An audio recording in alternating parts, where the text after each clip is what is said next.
Hello বন্ধুরা, তোমরা সবাই কেমন আছো? আশা করি ভালোই আছো। আমিও খুব ভালো আছি। তো আজকে চলে এসেছি একটা রেসিপি নিয়ে। এটা হচ্ছে মিষ্টি কুমড়ার চপ। তোমরা কারা কারা খেতে পছন্দ করো অবশ্যই কমেন্টে আমাকে বলবে। তো আজকে আমাদের বাড়িতে একটা মিষ্টি কুমড়া নিয়ে আসছিলো, যেটা আমরা সিদ্ধ করে মুড়ি দিয়ে খাবো। তা থেকে আমি 3টা পিস নিয়ে রাখছিলাম, যে আজকে আমি চপ করব। এই যে দেখতে পাচ্ছ, এই 3টা পিস এখন ভালো করে ধুয়ে খোসাটা ছাড়িয়ে নেবো। খোসাটা ছাড়িয়ে নিয়ে এবার এটাকে কাটবো।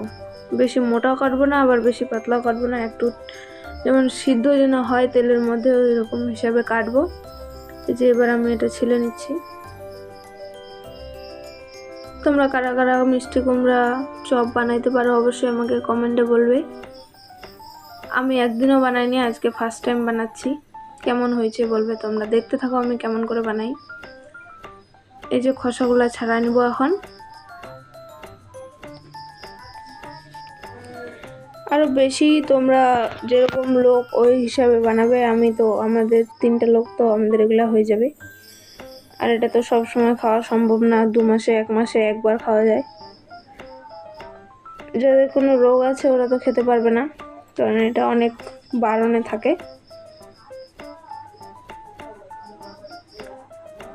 এই যে এখন আমি কাটছি।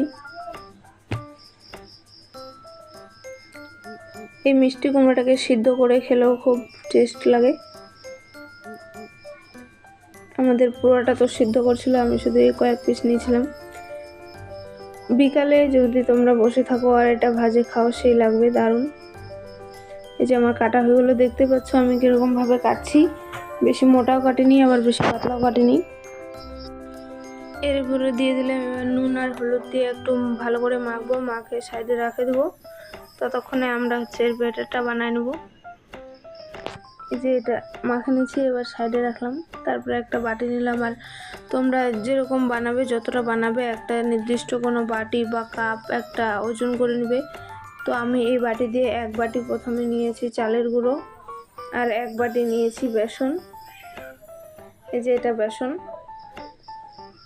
তারপর এর উপরেও দিয়ে দেবো লবণ আর হলুদ। যে এটা আমি লবণ দিলাম, পরিমাণ মতো দেবে, যতটা প্রয়োজন তোমরা যতটা বানাবে ওই হিসাবে দিবে। তারপরে দিয়ে দিলাম হলুদ। এটা এবার জল ছাড়া আগে একটু ভালো করে মিক্স করে নেব। দেখতে পাচ্ছ আমি মিক্স করে নিচ্ছি। তারপরে এবার আস্তে আস্তে জল দেব। একবারে জল দেবে না, তাহলে ব্যাটারটা পাতলা হয়ে যাবে। আর এটার ব্যাটারটা বেশি একটা পাতলা করতে হবে না, একটু গাঢ়ায় থাকবে, যেন মিষ্টি কুমড়োটাতে যেন লাগে থাকে।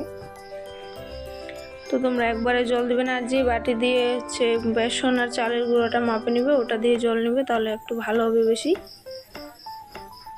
তো আমি এটা দিয়ে 1 বাটি জল, তার থেকে আর একটু বেশি নিয়েছিলাম, 1.5 বাটিও না আবার। এই যে ভালো করে ব্যাটারটা তৈরি করে নিয়েছি। ততক্ষণে আমি এবার গ্যাস জ্বালায় নেব। যে গ্যাস জ্বালিয়ে নিলাম, এবার কড়াইটা বসিয়ে দেবো। কড়াইটা একটু গরম হলে তারপরে তেল দিয়ে দেবো। আমি তো এখানে সরিষার তেল দিয়ে করছি, তোমরা সয়াবিন অয়েল দিয়েও করতে পারো।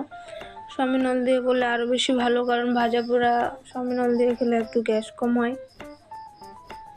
তারপরে নিয়ে নিচ্ছি একটা ছল্লি আর একটা ঝান্নি। এটাকে আর একটু ভালো করে মিক্স করে নিচ্ছি। এখানে আমরা একটু তেলটা গরম হচ্ছে তার জন্য ওয়েট করছি। এখানে একটু গরম তেল দিব। গরম তেলটা দিলে চপটা নরম থাকবে।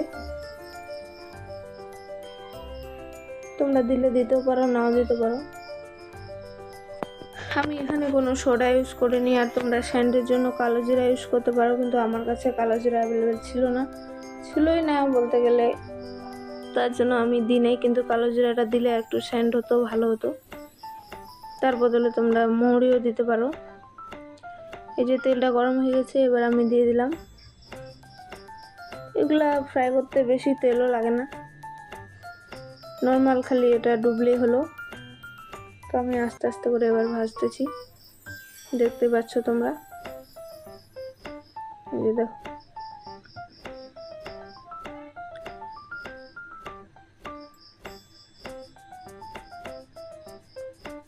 আমি দেখছিলাম একটু জানলাটা খুলে যে লাইট আসছে নাকি, তো না, এখানে আমার ক্যামেরাটাই বন্ধ হয়ে যাচ্ছে, তার জন্য আবার বন্ধ করে দিলাম। আর এত বৃষ্টির দিনে তো ভাজা পোড়া খেতে খুব ভালোই লাগে। আর এই যে 3-4 দিন ধরে এত বৃষ্টি হচ্ছে, এই যে দেখতে পাচ্ছ হচ্ছে এবার 3-4 দিন ধরে এত বৃষ্টি হচ্ছে, তো ভাজা পোড়া খাওয়ার ভালোই মন করছে, তার জন্য একটু বানিয়ে নিলাম। তোমরাও বানাবে, খুব সহজ, এটা বেশি উপকরণও লাগে না, একদম ঘরোয়া, সব আমাদের বাড়িতেই পাওয়া যাবে। এমন না যে কারো বাড়িতে কোনো কিছু নেই, সবার বাড়িতে এই জিনিসগুলো পাওয়া যাবে। এই যে লাল লাল করে ভেজে নেব।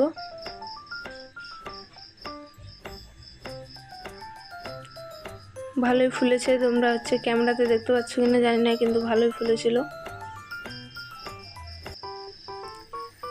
তারপরে আমি আরও একে একে অনেক যতটা বানাইছি সবটা ভেজে নেব।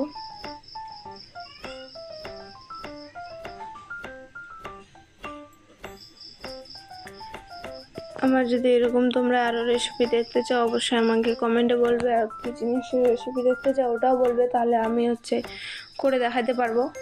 আর তোমরা যারা যারা আমার ভিডিও দেখো, তো প্লিজ রেগুলার আমার ভিডিওগুলো দেখো।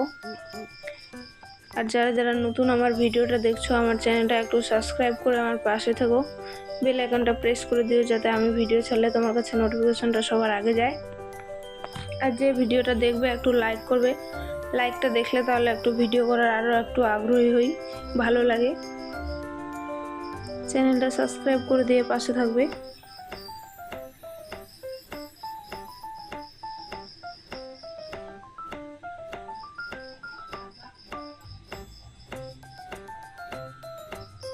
তোমরা আরও যদি কেউ আলাদা কোনো কিছু রেসিপি দেখতে চাও আমাকে বলবে, আমি বানানোর চেষ্টা করব।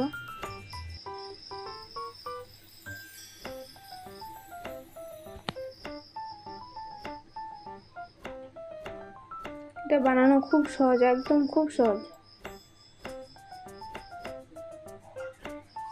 তোমার হাতে যদি বেশি টাইমও না থাকে, তুমি 5 মিনিটের মধ্যে বানিয়ে নিতে পারবে, কারণ কোনো ব্রেটারও রেস্টে মাখে দিয়ে রেস্টে রাখতে হয় না, কিছু না। এই যে দেখতে পাচ্ছ আমি সবগুলো ভালো করে ফ্রাই করে নিয়েছি। তো এবার একটু স্টাইল করার জন্য একটা ভালো প্লেটে নিয়েছি, এবার আমি খাবো। খেতে তো দারুণ ছিল, গরম গরম একদম।